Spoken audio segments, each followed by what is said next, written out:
Assalamualaikum warahmatullahi wabarakatuh. Selamat pagi, salam sejahtera untuk kita semua. Perkenalkan, saya Dr. Roy Tumpal Pakpahan, SH MSI, dosen pada program studi Magister Administrasi Publik, S2 Fakultas Ilmu Sosial dan Ilmu Politik, Universitas Profesor Dr. Mustopo Beragama. Selamat datang pada mata perkuliahan yang saya ampu, yaitu Teori Administrasi Publik. Pada pertemuan kali ini saya akan mengenalkan kepada teman-teman mahasiswa yang hadir di awal perkuliahan ini mengenai topik administrasi publik, teori administrasi publik. Ya. Nah, sebelum saya masuk kepada mata kuliah pertama, saya akan memperkenalkan rencana pengenalan studi semester, ya, yang semester genap ini, RPL atau RPS yang sudah saya buat dalam rencana pembelajaran semester. Nah, mata kuliah saya ini, teori administrasi publik ini, berkekuatan 3 SKS, ya, dan menjadi CPL Prodi yang dibebankan pada mata kuliah ini. Tentu banyak capaian yang harus diraih oleh mahasiswa. Nah, yang pertama tentu bagaimana mengembangkan pengetahuan tentang administrasi publik, tentang organisasi, tata laksana, tata kelola. Juga kedua, bagaimana memecahkan permasalahan dalam proses-proses pelayanan publik, ya, dalam membuat kebijakan publik dan seterusnya. Tentu ketiga juga yang paling penting adalah kemampuan untuk menganalisa, merencanakan, mengembangkan, memperkuat, ya, proses-proses administrasi publik, khususnya dalam konteks masalah-masalah yang menyangkut kepentingan publik, pelayanan publik, dan partisipasi publik. Nah, pencapaian pembelajaran ini tentu mengikuti beberapa ketentuan yang sudah diatur oleh lembaga, ya, dalam hal ini Direktorat Jenderal Pendidikan Tinggi dan juga akademis kampus FISIP Profesor Dr. Mustopo. Dalam CPMK, yaitu capaian pembelajaran mata kuliah ini, ada CPMK 1 sampai 3, ya, yang tentu mengajarkan teman-teman mahasiswa untuk kemampuan menguasai teori, ya, menguasai administrasi publik dalam konteks yang benar-benar paham dengan teori-teori konsep yang ada. Kedua, juga mengaplikasikan teori administrasi publik itu dalam praktek dan kerja sehari-hari, baik itu dalam konteks pelayanan, pemberdayaan, maupun pelayanan publik yang terintegrasi. Nah, begitu juga CPMK yang ketiga, yaitu kemampuan untuk melakukan analisis permasalahan secara lebih mendalam, ya, secara investigatif, ya, sehingga kita mengetahui betul teori-teori administrasi publik yang awal maupun yang kontemporer yang berlaku saat ini. Setelah CPMK itu nanti kita akan masuk dalam pembelajaran deskripsi mengenai topik-topik perkuliahan, ya, mata ajar itu sekitar 16 kali perkuliahan, ya, dipotong oleh ujian tengah semester dan ujian akhir semester, sehingga tatap muka itu ada 14 kali, ya, 14 kali pertemuan. Nah, dalam 14 kali pertemuan itu tentu kita akan membahas beberapa topik atau capaian-capaian yang harus dikuasai oleh mahasiswa, ya, terutama misalnya dalam konteks kehadiran, ya, itu pasti harus bobotnya 25%. Udah itu pembelajaran secara berbasis problem based learning, ya, itu PBL itu 25%. Terus diskusi kelompok, ya, small group discussion itu, ya, itu ada studi kasus, ada PBL, ada presentasi individu dan kelompok, ya, itu 25%. Nah, UTS, final test, dan project basis itu 50% gabungannya, jadi total 100%. Nah, absensi tadi saya koreksi, yang absensi adalah administratif, ya, jadi mengikuti perkuliahan minimal 80% untuk bisa mengikuti ujian, baik itu UTS maupun ujian akhir semester. Nah, pencapaian metode dan metode pembelajaran yang sudah disepakati ini tentu harus mendapat hasil yang sesuai dengan aturan, baik itu aturan sumatifnya maupun bobot penilaiannya. Nah, karena itu dalam mata kuliah teori administrasi publik ini, dari 14 pertemuan itu kita akan mempelajari, menganalisis dan project based learning itu ya, PBL itu dengan apa? Dengan keaktifan atau diskusi interaktif juga di antara mahasiswa dan juga memakai metode-metode pembelajaran based learning system. Nah, untuk kuliah perdana selain penjelasan RPS yang sudah saya sampaikan ini, saya juga akan merangkum beberapa teori-teori dasar atau konsep teori administrasi publik, baik itu di era old public administration, era new public administration, maupun di era new public management era. Nah, itu kuliah pertama ya, yang perdana.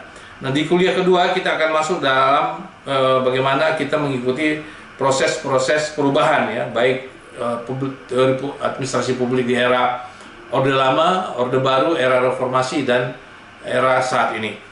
Nah, di perkuliahan yang ketiga kita akan membahas mengenai konsep reformasi tata kelola administrasi publik.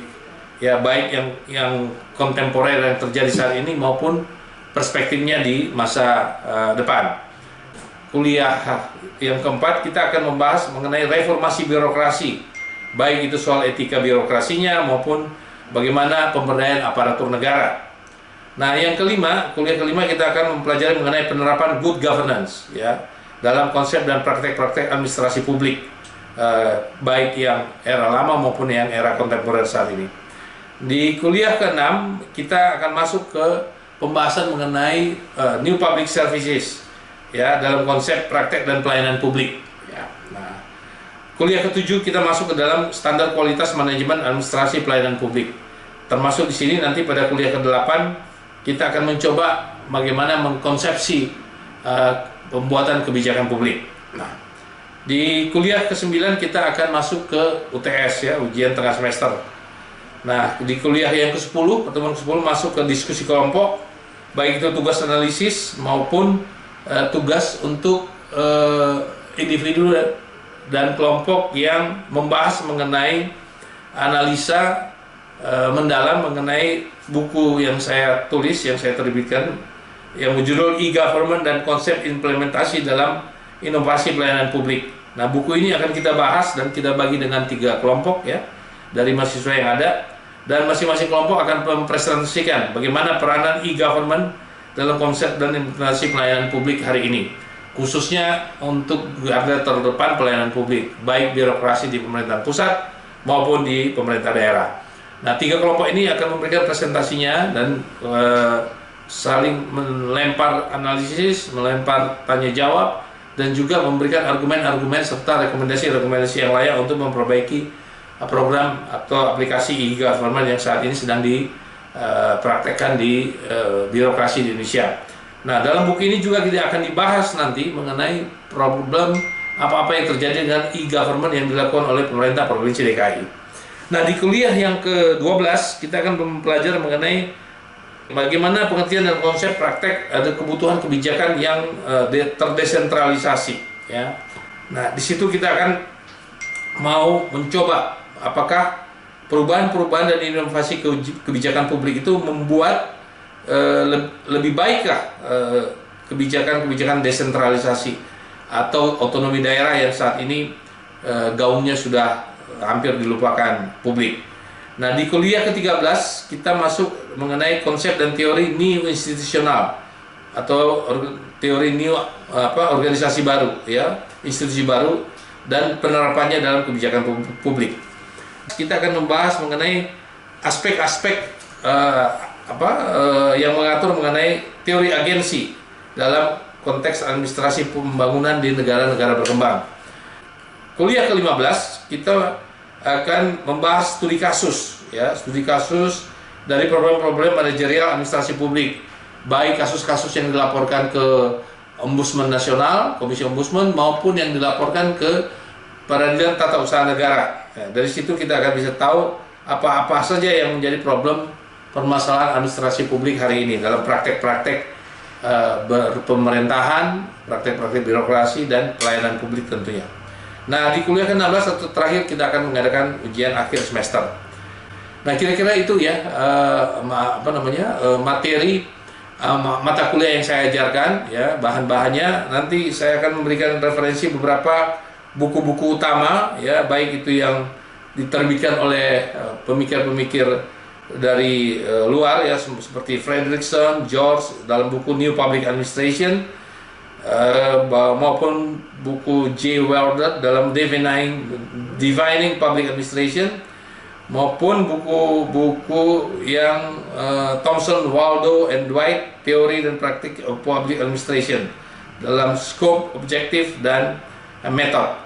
Nah, selain buku-buku dari luar, kita juga punya buku-buku utama referensi yang menjadi konseptor pemikir administrasi publik dari dalam negeri seperti Prof. Miftah Toha dengan bukunya Ilmu Administrasi Publik Kontemporer, begitu juga bukunya Anggara, Pak saya, Ilmu Administrasi Negara, Kajian Konsep Teori dan Fakta, gitu ya. Nah, juga buku-buku yang menjadi pendukung seperti misalnya pengukuhan kinerja sektor publik ya, teori dan aplikasi yang ditulis oleh Andi Haryati dan kawan-kawan, dan juga buku Panji Santosa tentang teori administrasi publik dan aplikasi good governance di Indonesia. Nah, beberapa buku-buku ini tentu referensi ini juga diperkuat data riset yang Anda bisa buka di Open Google ya, book review maupun di AI mengenai buku-buku publik administrasi kontemporer. Oke. Nah, secara simulatif nanti kita selain memahami teori-teori yang sudah akan diajarkan, tentu kita ingin ada umpan balik yang interaktif yang memberikan rekomendasi ya, umpan balik dari para mahasiswa tentang bagaimana penerapan konsep ini di dalam tugas-tugas Anda sebagai aparatur birokrasi ya. Dari situ kita bisa belajar studi kasus mana yang menarik yang disesuaikan dengan perkembangan pelayanan publik atau kebijakan publik di tempat Anda bertugas, baik di pusat maupun di daerah. Karena mahasiswa-mahasiswa ini rata-rata mayoritas adalah aparatur negara ya, baik yang ada di Jakarta maupun di beberapa daerah di luar Jakarta. Nah, dari indikator-indikator yang sudah saya sampaikan tadi, maka jelaslah bahwa proses belajar ini selain ada proses belajar mengajar yang umum ya, tentu juga kita akan ada penugasan terstruktur, terus kegiatan mandiri, termasuk di sana membuat paper ya, dan melahirkan bagian-bagian penting dari paper-paper itu yang bisa dianalisis dan mungkin bisa direkomendasi sebagai solusi terhadap permasalahan publik atau permasalahan administrasi publik hari ini.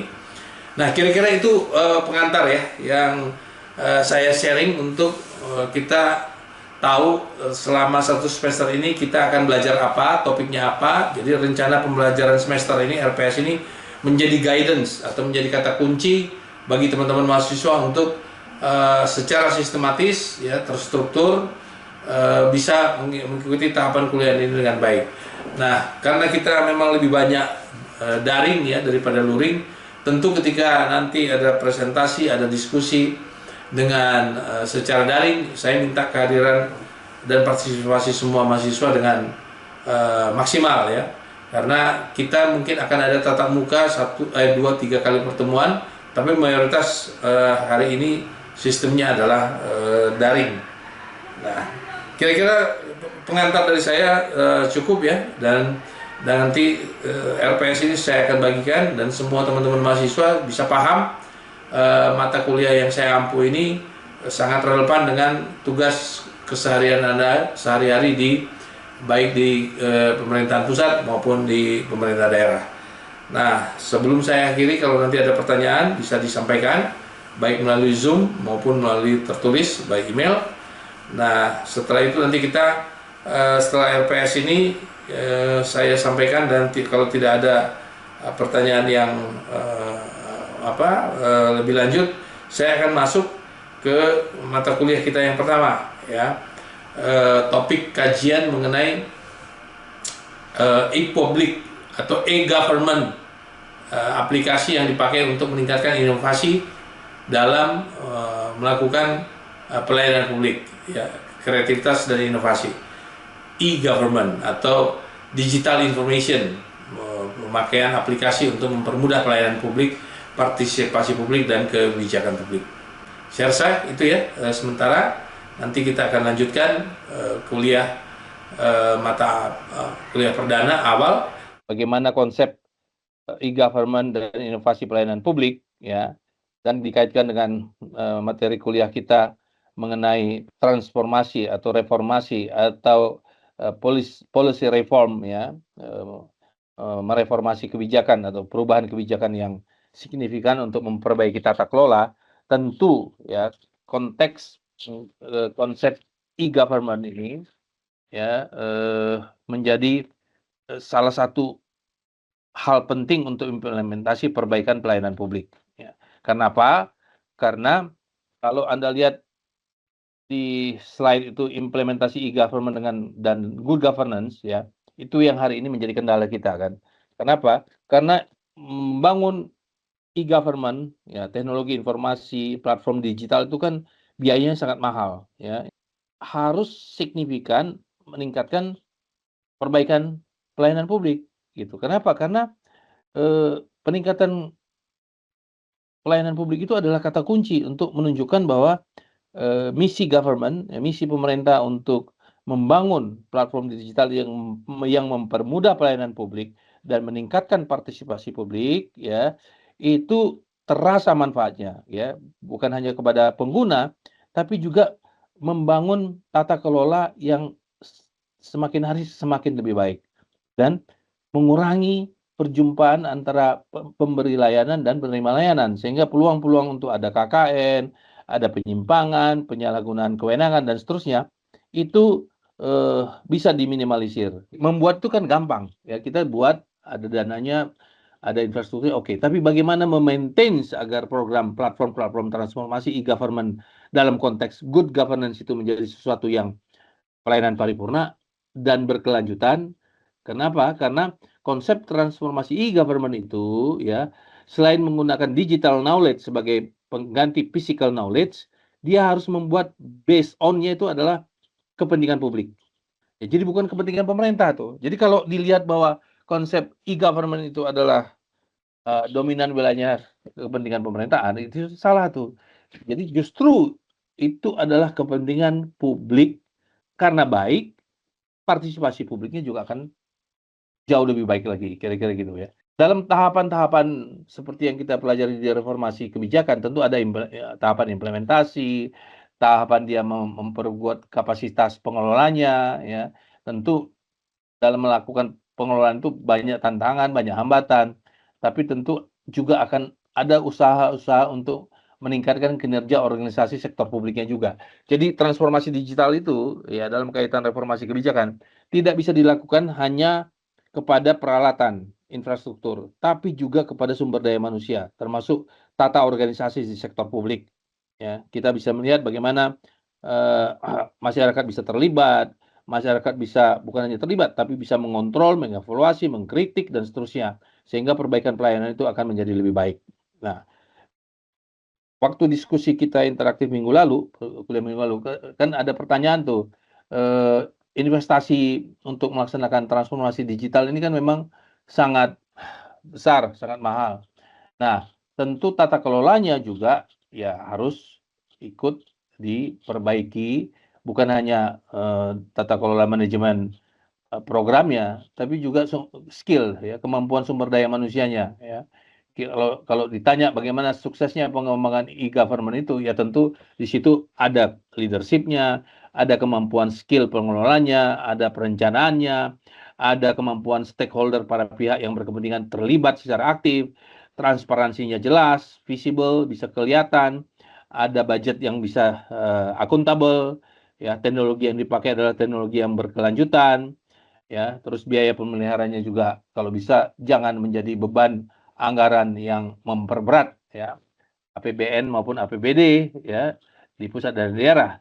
Nah, tapi kemampuan Indonesia dalam mengaplikasikan e-government itu, kita sudah tahu bahwa proses internalnya itu akan efisien dan efektif, ya, ketika apa? Ketika ada improvement dari apa? Internal government kita, ya, mau untuk memakai e-government itu sebagai satu-satunya pilihan untuk memperbaiki pelayanan publik. Karena nggak ada pilihan lain. Ya, kalau ada pilihan lain memakai yang tidak menggunakan teknologi informasi, ya berarti kita kembali ke zaman masa lalu kan kira-kira gitu. Nah, kalau itu sudah menjadi pilihan, tentu outputnya apa? Outputnya sektor publik sebagai provider, ya, akan mempermudah masyarakat apa? Untuk mengakses jasa layanan itu. Bila perlu seperti di Cina, aksesnya itu gratis kan kira-kira gitu. Nah, outcome-nya tentu kepuasan masyarakat. Trust, kepercayaan publik akan bangkit.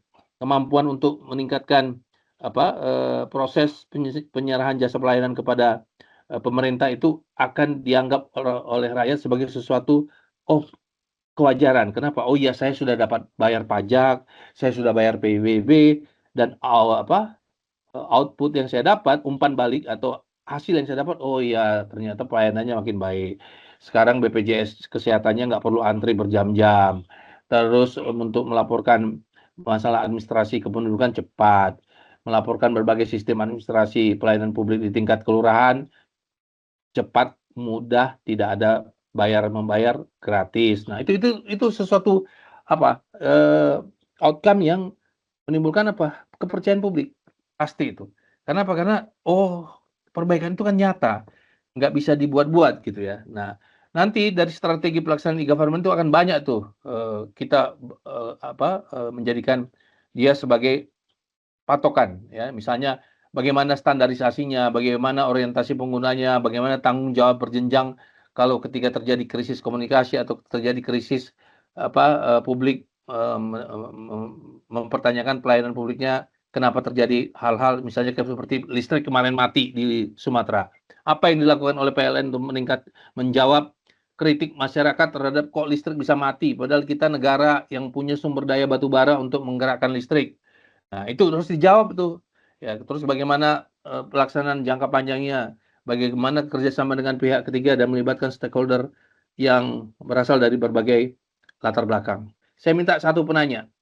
Ya, dari kan kemarin diskusi kita kemarin tuh saya rasa kurang maksimal karena waktunya sangat terbatas ya. Nah, saya dari aplikasi ya yang kita sudah diskusikan kemarin soal teknologi informasi dan platform digital ini dikaitkan dengan policy reform yang tadi saya sudah jelaskan di awal perkuliahan. Apa menurut Anda yang menarik, yang menjadi benang merah, ya, yang menunjukkan bahwa reputasi pemerintah dalam konteks pelayanan publik itu gampang dinilai oleh publik ketika apa? Kita ini bukan soal salah dan benar ya, tapi saya ingin membangun kerangka berpikirnya. Apa teman-teman yang kita mau perbaiki hari ini? Ya kan transformasi digitalnya sudah jalan nih, ya. Proses reform kebijakannya juga sudah kita jalankan. Nah, outputnya kan kita ingin akan lebih baik, ya. Bukan hanya reputasi pemerintahnya akan lebih baik juga, tapi partisipasi publiknya akan lebih maksimal. Nah, pertanyaannya, apakah kepercayaan publik yang mau kita bangun dengan trust itu kita pertahankan dengan cara apa? Sehingga reputasi kepercayaan publik terhadap pemerintah sebagai pengambil kebijakan itu tetap ada dan tetap kita jaga. Ada yang bisa jawab nggak? Kita diskusi dong. Silakan, silakan jawab. Siapa yang jawab? Kalau nggak saya tunjuk sendiri nih. Izin Kita bisa Pak, break. Ya silakan. ini saya cuma ingin bahas ini aja Pak, aplikasi tentang pembayaran pajak kendaraan ya Pak ya. Ya, ya, ya, Kemarin betul. saya sempat jual kendaraan dan saya sudah blokir. Nah akhirnya Ya, ketika saya blokir ternyata di Samsat Pak, tapi ya, setelah saya cek ternyata di online Bapeda ya, itu sistemnya saya masih punya dua kendaraan. Jadi kendaraan saya yang ya, sekarang itu masih kendaraan kedua ya, seperti itu. Padahal di sistem Samsat itu sudah terblokir statusnya.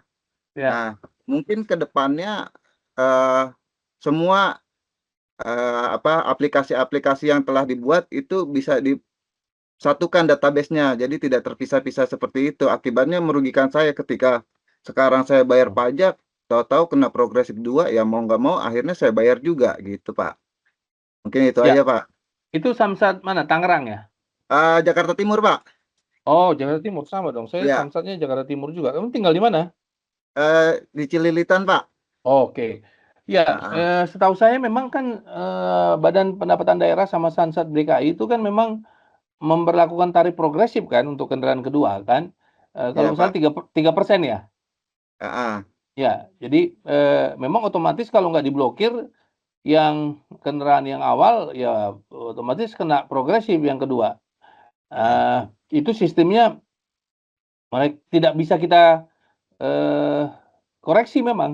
Memang Enggak, Pak. artinya take it or leave it kan kira-kira gitu. Ya terima atau enggak, silakan aja. Kalau nggak terima ya udah nggak bisa dikeluarkan STNK-nya kira-kira gitu kan? Jadi seperti ini, Pak. Hmm, Saya pertama melapor sebelum saya bayar pajak, hmm. sekitar berapa bulan yang lalu saya melapor bahwa kendaraan sudah dijual. Ya Dan blokirnya saya ada. sudah ada bukti Hmm, lapornya. hmm.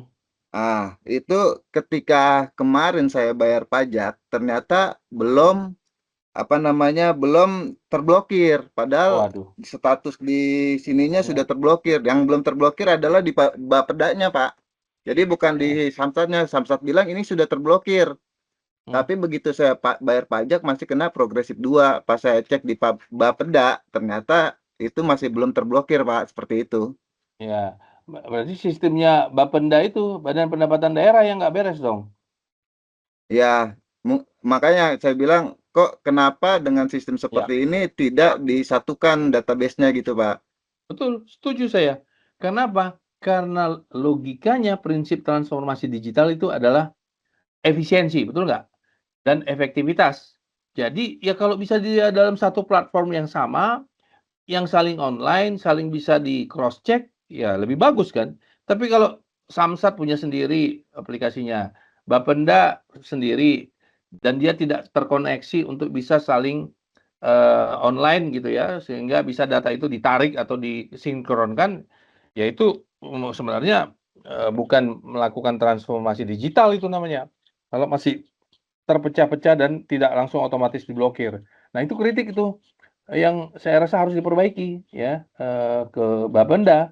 Kenapa? Karena kita sudah memblokir, ternyata mereka nggak catat, yang catat hanya Samsat, bukan Bapendanya.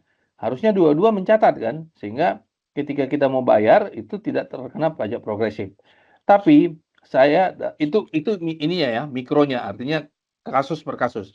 Tapi kalau saya ditanya secara makro, in general, ya saya mau bilang yang namanya urusan pajak, bayar bayar STNK, bayar macam-macam nih, ya. Itu sebenarnya bukan lagi urusan polisi, ya. Itu murni urusan sipil. Dalam konteks apa? Government in charge dalam bidang apa? Pajak, teks, cukai dan seterusnya. Jadi artinya aparat pemerintah yang bergerak di bidang pemungutan pendapatan negara lah yang ngurus itu. Anda pergi ke Amerika, pergi kemana aja deh. Tidak ada polisi yang ngurusin pajak kendaraan bermotor. Hanya hanya di Indonesia dan di beberapa negara, mungkin di Afrika itu, yang urusan pajak bayar STNK itu masih ada urusannya dengan polisi. Itu bukan tugas polisi, gitu loh. Ya, tugas polisi itu apa? Kan keamanan, ya, keamanan, kenyamanan, stabilitas dan seterusnya. Bayar pajak untuk kendaraan mobil itu nggak urusan polisi sebenarnya. Itu kita bicara makro ya, bicara makro yang idealnya gitu. Tapi kan repotnya karena selama berpuluh-puluh tahun itu urusan polisi, ketika nanti diambil kewenangan itu kan nanti bisa ribut lagi, bisa masalah lagi kan kira-kira gitu. Tapi kalau kita bicara prinsipalnya, kalau mau belajar secara tupoksinya polisi di berbagai negara, Anda cek aja, nggak ada itu tugasnya antara lain mengurus sistem pembayaran pajak, mengurus perpanjangan STNK, nggak ada itu, ya bukan wilayah mereka, kira-kira begitu ya.